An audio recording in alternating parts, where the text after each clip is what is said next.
Welcome back to my channel. आज हम Indian writing in English translation का unit 1 का चैप्टर 3 पढ़ रहे हैं, रेवती। इसका मैंने चैप्टर 1 द श्राउड भी डाला हुआ है अपने चैनल पे। अगर आपको वो पढ़ना है तो आप मेरे प्लेलिस्ट में विज़िट कर सकते हैं, आपको आसानी से सब मिल जाएगी एक्सप्लेनेशन विद नोट्स। सो आज हम रेवती चैप्टर कर रहे हैं। रेवती चैप्टर एक छोटी सी लड़की के बारे में है, 10 साल की लड़की के बारे में, जिसका डिज़ायर था एजुकेशन को गेन करना। ठीक है, वो छोटे से विलेज में रहती थी और वो एजुकेटेड नहीं थी पहले स्टार्टिंग ऑफ द स्टोरी में, बट फिर वो एजुकेशन कैसे गेन करना चाहती है और आगे क्या होता है ये हम इस स्टोरी में पढ़ेंगे। ये मैंने कुछ नोट्स लिखे हैं, आप इन्हें रेफ़र कर सकते हैं। बाकी मैं मेक श्योर करूँगी कि मैं कुछ की पॉइंट्स भी ऐड करूँ अपनी अलग वीडियो में। ओके, सो हम फाइनली जब हम चैप्टर के बारे में, कोई भी चैप्टर के बारे में पढ़ते हैं, कोई भी स्टोरी या नॉवल कुछ भी पढ़ते हैं, सबसे पहले हम ऑथर के बारे में जानते हैं। उससे हमें पता चलता है कि किस थिंकिंग के साथ उन्होंने ये स्टोरी लिखी है। तो रेवती के ऑथर हैं फ़कीर मोहन सेनापति। इन्होंने ये स्टोरी लिखी है। ये एक इंडियन राइटर हैं, पोएट हैं, फ़िलासफ़र हैं और सोशल रिफॉर्मर हैं। ये उड़ीसा से बिलोंग करते हैं, जो एक इंडियन स्टेट है, आप सबको पता ही होगा। ठीक है, एंड ओडिया आइडेंटिटी इनकी है, तो ये उड़ीसा से बिलोंग करते हैं एंड ये एक ओडिया राइटर हैं। इनकी जो स्टोरी है रेवती 1898 बहुत पुरानी है, बहुत पुराने टाइम में लिखी गई थी। एंड ये मैं जैसे आपको बताया कि ये बहुत पुरानी है, तो ये पुराने जो ट्रेडिशंस कल्चर जो फॉलो होते थे, जो पुरानी सोसाइटी थी, उसके बेस पे ये स्टोरी लिखी गई है। एंड रेवती को वाइडली रिकॉग्नाइज़ किया जाता है as the first Odia short story. ये एक छोटी सी बच्ची के बारे में स्टोरी है जिसका डिज़ायर था पढ़ाई करना एंड एक वो कंज़र्वेटिव सोसाइटी में थी। जैसे कि मैंने बताया कि उड़ीसा में एक ये ऐसी सोसाइटी में थी और टाइम भी ऐसा था जिसमें लड़कियों को ज़्यादा पढ़ाते नहीं थे। तो एक ये कंज़र्वेटिव सोसाइटी से थी उड़ीसा के विलेज में। और उसके बाद एक एपिडेमिक आया कोलेरा का, जैसे अभी हमने कोविड एक्सपीरियंस करा, कोलेरा, टाइफाइड, डेंगू, ये सब कुछ ऐसी चीज़ें हैं जो बहुत ख़तरनाक है। ठीक है, एंड फ़कीर मोहन सेनापति जी को बोला जाता है as the father of modern Odia literature. And ये रियल लाइफ इश्यूज सामने लाते हैं, रियलिज़म लाते हैं, ठीक है, into Odia literature and for talking about societal problems in his work. तो फ़कीर मोहन सेनापति की रेवती को कंसीडर किया जाता है first short story written in Odia and एक क्लासिक है ये उड़ीसा लिटरेचर की। It dramatises burning social issues that the Odia society confronted at the end of 19th century, majorly women's education in a seemingly simple yet powerful narrative. अब इनमें characters कौन से हैं? Character main 3 ही हैं। एक तो रेवती है जिसके बारे में पूरी कहानी है, पूरी कहानी इसके आसपास रिवॉल्व करती है। और दूसरे मेन कैरेक्टर है श्याम बंधु मोहन। श्याम बंधु मोहन पापा लगते हैं, फादर लगते हैं रेवती के। एंड वासुदेव आते हैं बाद में, वासुदेव जो एक कृष्ण जी का दूसरा नाम है। तो वासुदेव कौन है इस कैरेक्टर में?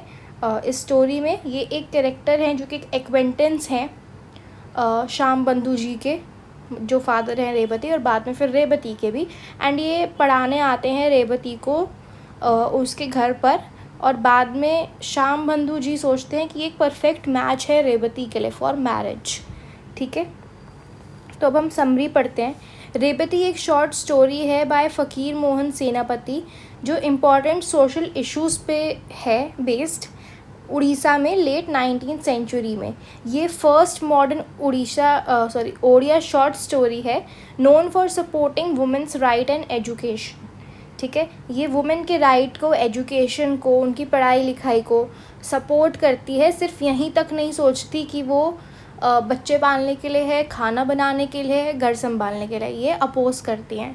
ठीक है, तो रेवती जो है वो 10 year old गर्ल है जिसका नाम ऑब्वियसली रेवती है। एंड ये एक गांव में रहती हैं उड़ीसा के एक ऐसे गांव में रहती हैं जो बहुत पिछड़ा है। ठीक है, इतना उसको नहीं लगता कि बच्चों को एजुकेशन, बच्चों स्पेशली वो many girls in her village जिनसे एक्सपेक्ट किया जाता है कि वो घर का काम करें और फिर शादी कर दें उनकी छोटी एज में, चाइल्ड मैरिज कर दें। रेवती के कुछ सपने हैं, उसके सपने क्या हैं? एजुकेशन पाना, स्कूल जाना। और ये एक क्लैश होता है between new ideas and old traditions. अगर इस टाइम पे भी मैं कुछ ऐसा सोचूं जो इस टाइम के ट्रेडिशंस के हिसाब से नहीं चलता, तो मुझे लोग बहुत गालियाँ देंगे, मुझे बहुत लोग बोलेंगे कि ये गलत है, ये सही नहीं है। वैसे ही रेवती का उस टाइम पे ड्रीम क्या था? पढ़ाई का, और लोगों को लगता था कि ये गलत है, तो उसे भी लोग बहुत बोलते थे कि ये क्या कर रही हो, पागल हो गई हो, ऐसा सब कुछ। इवन दो उसके जो पापा हैं बहुत अच्छे इंसान थे, श्याम बंधु मोहन, आप कैरेक्टर स्केच में भी लिख सकते हैं, बहुत अच्छे इंसान थे। वो सपोर्ट करते थे अपने बेटी के एजुकेशन को, और बहुत से गाँव में ऐसे लोग थे जो ये एक्सेप्ट नहीं करते थे इस आइडिया को कि वुमेन पढ़े लिखे, सीखे, बाहर जाए, काम करे, वो सपोर्ट नहीं करते थे। अब उसके घर में जो लोग थे वो श्याम बंधु जी थे, उनकी वाइफ थी, जिन्हें अगेन एक ऐसी चीज़ मैं पॉइंट आउट कर रही हूँ कि उनका भी कोई नाम नहीं था, ठीक है, कोई नाम नहीं बताया गया कि उनकी वाइफ का नाम क्या है, या इवन उनकी ग्रैंड मदर जो मतलब उनकी श्याम बंधु मोहन की मदर हैं खुद की, उनका नाम भी नहीं बताया गया। तो यहाँ पे नाम नहीं बताने को क्या दिखाया जा रहा है? ये भी एक सिंबल है कि उस टाइम पे वुमेन की कोई आइडेंटिटी नहीं थी, ठीक है। मेन को तो उनके नाम से जाना चाहता है, पर वुमेन को क्या बताया था? जस्ट वाइफ ऑफ श्याम बंधु मोहन, या उनकी ग्रैंड मदर को क्या कि मदर ऑफ श्याम बंधु मोहन। ये नहीं बताया कि उनकी कोई आइडेंटिटी है, उनका खुद का नाम है, कोई अस्तित्व है, ये नहीं बताया। ऐसे ही मैंने आपको द श्राउड जो सबसे पहले है कहानी प्रेमचंद जी की, उसमें भी नाम नहीं दिया था, बुढ़िया नाम था, पर उसका कुछ बताया नहीं था, उनके कोई डायलॉग्स नहीं थे। वो क्या दर्शाता था कि उनका कोई से नहीं है किसी बात पे, ठीक है। अब हम इस कहानी पे वापस आते हैं। तो यहाँ पर जो घर में 3 लोग थे, उनमें से ग्रैंड मदर जो थी वो अपोज करती थी आइडिया पढ़ाने लिखाने का, एंड वो बिलीव करती थी कि अगर ऐसा कुछ करा तो ये मिसफॉर्चून लाएगा लाइफ में।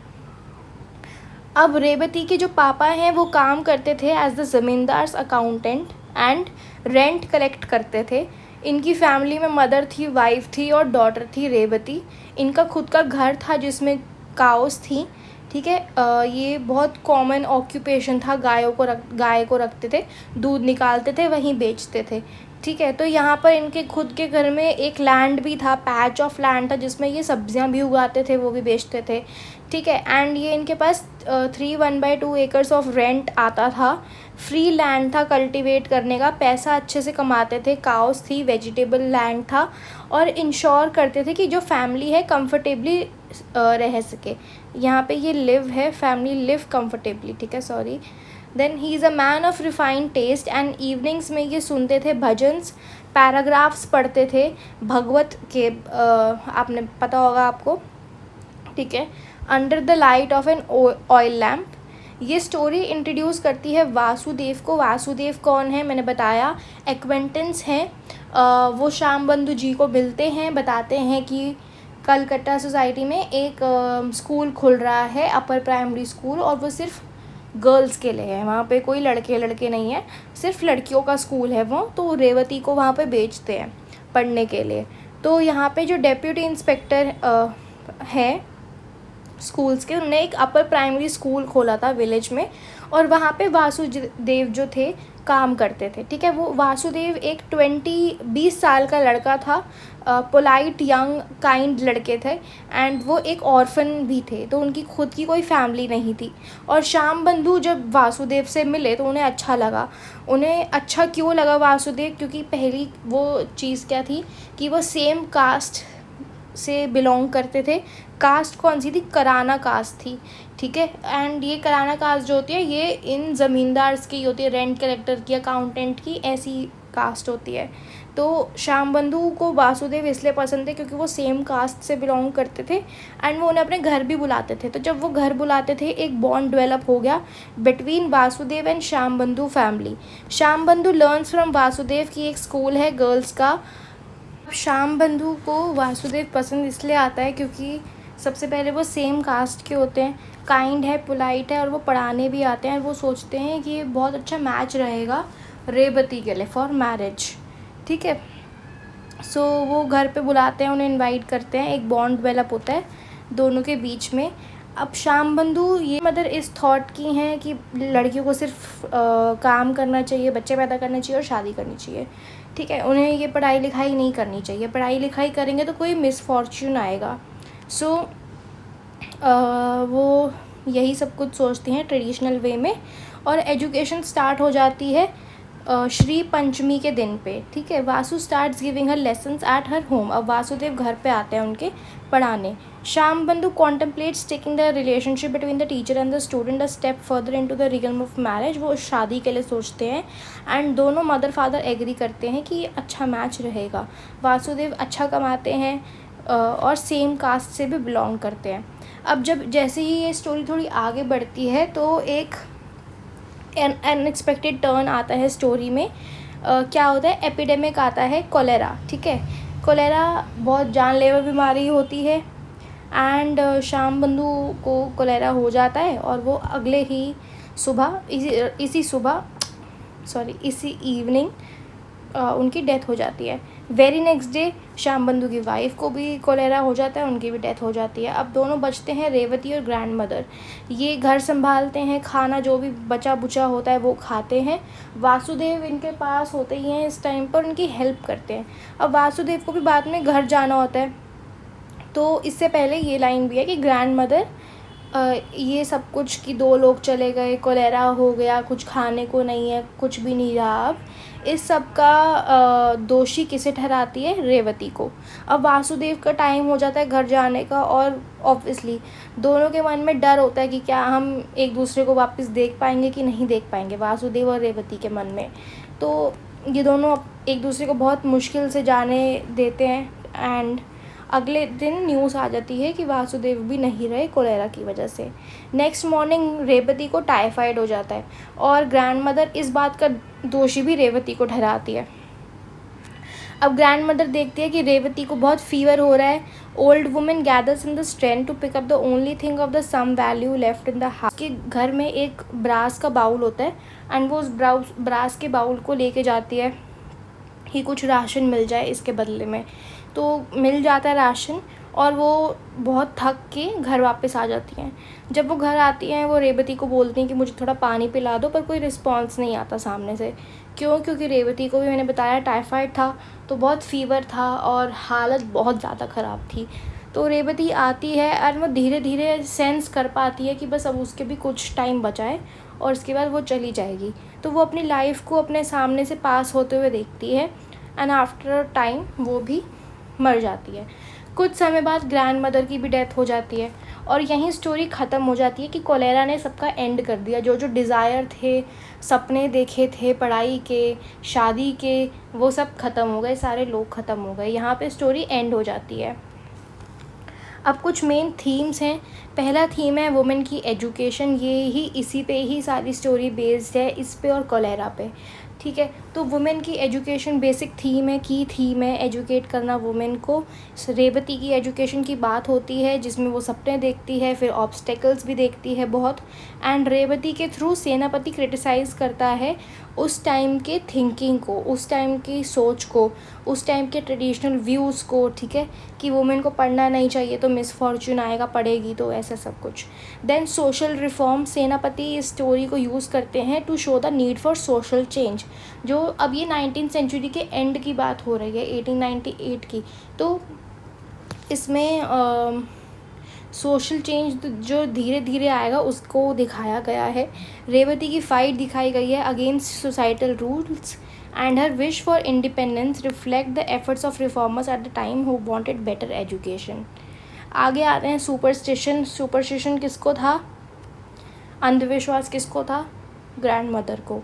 तो ग्रैंड मदर के थ्रू सुपरस्टिशन की बात करी गई है कि कुछ भी अगर ऐसे काम करोगे, पढ़ाई लिखाई करोगे, तो बिलीफ ऐसा मान जाता है कि मिसफॉर्चून आएगा, ठीक है। And Senapati advocates for breaking these stereotypes, women can follow their dreams.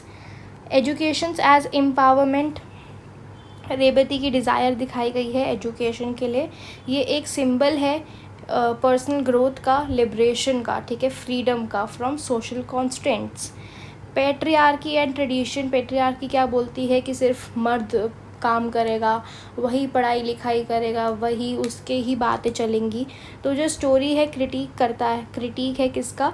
Traditional social structures का एंड फैमिली ऑब्लिगेशंस का, जो एक वुमेन की एम्बिशंस के बीच में आती है, ठीक है, उसके सपनों के बीच में आती है, उसके ड्रीम्स को सप्रेस करती है। देन कोलेरा का क्या रोल है कोलेरा को इंट्रोड्यूस किया गया है एक एपिडेमिक के जैसे, जो कि वाइड स्प्रेड फियर फैलाता है, ट्रेजेडी फैलाता है, सबकी जान ले लेता है सारे कैरेक्टर्स की, particularly Rebati's family. Cholera is symbolic of the unpredictability of life and harsh reality that often intervene in personal dreams and ambitions. Cholera का एपिडेमिक एक टोल ले लेता है कम्युनिटी पे, रेवती की फैमिली पे, contributing to her personal tragedy. अब tragedy इसमें क्या क्या थी? सबसे पहले तो एपिडेमिक आया, रेवती का पर्सनल लॉस हुआ, सफरिंग हुई, और फेट ऐसा हुआ कि जो फेट मतलब ऐसे किस्मत ने अपना ऐसा रोल निभाया कि जो सपने देखे थे सब चूर चूर हो गए। तो अराइवल ऑफ एपिडेमिक में आप समझ सकते हैं कि नेचुरल डिज़ास्टर की तरह आया एपिडेमिक, जिसने सारी लाइफ ले ली विलेजर्स की एंड फियर फैला दिया और लोगों को सावधान कर दिया कि सेफ्टी बरतो, एंड तभी सर्वाइवल पॉसिबल है। रेवतीज़ का पर्सनल लॉस, रेवती के पापा जो थे सबसे बड़े सपोर्टर थे उसकी लाइफ में, उसके सपनों को सपोर्ट करते थे, उसकी सेल्फ इम्प्रूवमेंट देखना चाहते थे, पर वो भी कोलेरा की वजह से नहीं रहे। उनकी इलनेस डेथ बहुत बड़ा उसने एक दिमाग में छाप छोड़ दी रेवती के, who had already face societal restrictions in her pursue of learning. जो रेवती के पास एक लौती उम्मीद थी उसके पापा कि जो उसे सपोर्ट करेंगे, वो भी नहीं रहे। His death leads to further hardships for her both emotionally and financially, ठीक है। देन एंड इसमें रेवती के पापा अर्निंग मेंबर सिर्फ अकेले थे, तो फाइनेंशियली भी बहुत लॉस हुआ। Symbol of suffering and fate, यही सफ़र हुआ, किस्मत ने अपना रोल दिखाया। Then cholera as a metaphor, cholera epidemic में रेवती में जो कोलेरा एपिडेमिक था वो एक मेटाफर है सोशल और पर्सनल चैलेंजेस का।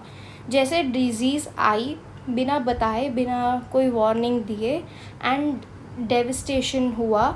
जो रिजिड सोशल स्ट्रक्चर्स हैं, जेंडर नॉर्म्स हैं, वो भी बहुत अनप्रेडिक्टेबल थे, बिना बताए रेवती के लाइफ में आए, ऑप्रेस किया उसे। जैसे उसने कोलेरा ने रेवती को दबाया, वैसे ही जो ऑप्रेशन था, जो थॉट्स थे, थिंकिंग थी सोसाइटी की, ग्रैंड मदर की, उसने भी रेवती को दबाया।